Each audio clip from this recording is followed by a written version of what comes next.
as a federal crime also includes making that a reporting crime for the FBI annual crime statistics, and that does trump Alabama law, and so now that will be part of the Alabama crime statistics.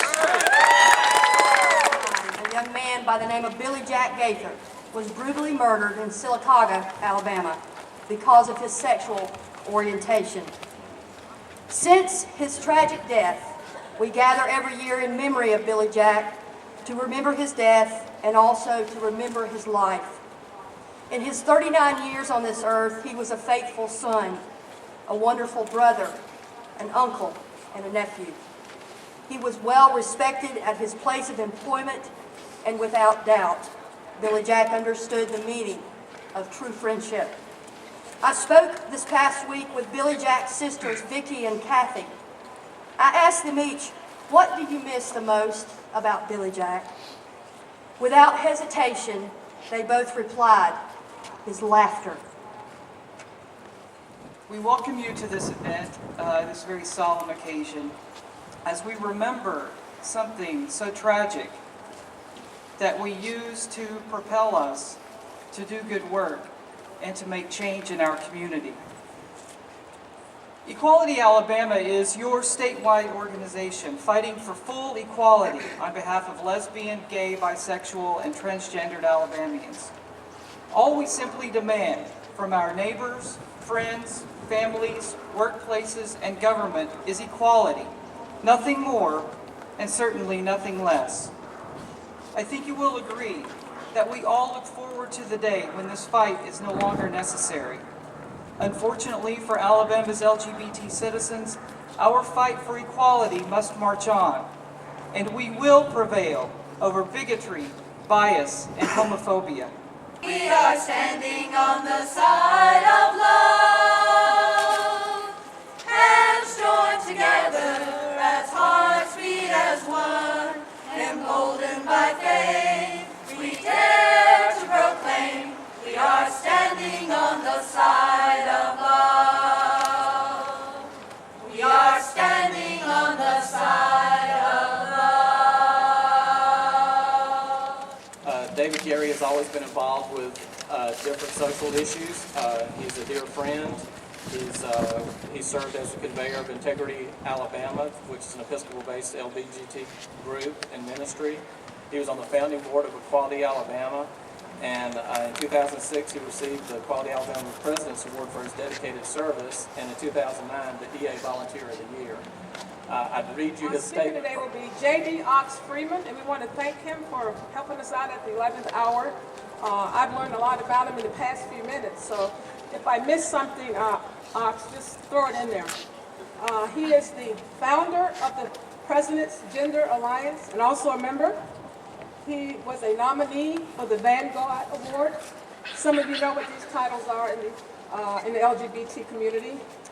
And he was the founder and a member of the Southern Comfort Conference. Now, I thought that was a drink, Southern Comfort. We are gathered here today in part to memorialize Billy Jack Gaither, Scotty Joe Weaver, an untold number of other Alabamians who died as a result of hatred and ignorance. People who had families, friends, and partners. People some of us may well have known. People who died for showing the courage and the integrity to live as their true selves. We are here to remember those who otherwise might go unremembered.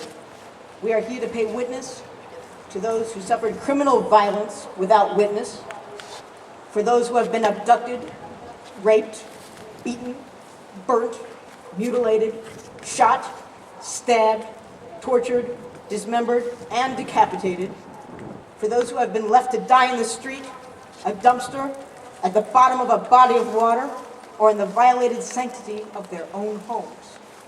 We are here to remember them so that the haters do not succeed in their ultimate objective. But as we do so, I must insist that we remember not just the fallen, but that there is some hope to this narrative, because we have carried on, as we have every year. Once again, Alabama is not represented in the role of the martyred dead.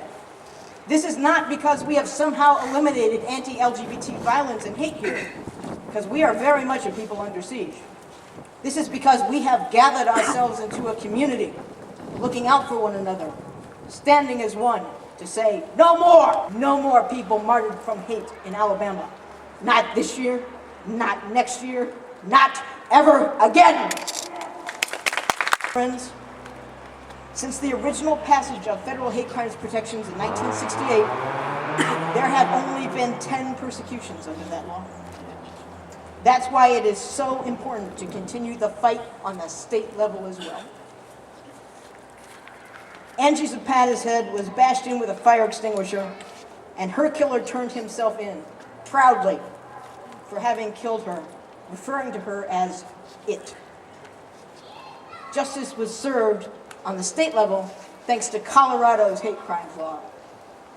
My gentle friends, as long as there is intolerance, we must act for full inclusion.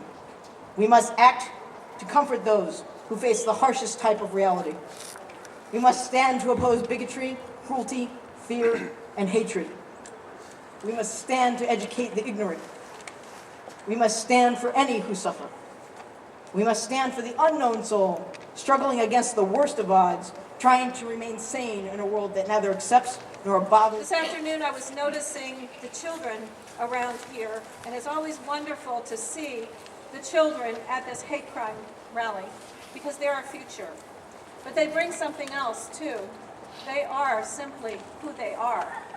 And we treasure them and enjoy them and love them for their beauty. And then something happens. Hate comes, and we forget that they're children, that each one of us here is a precious child of God and deserves to be treated that way. How could anyone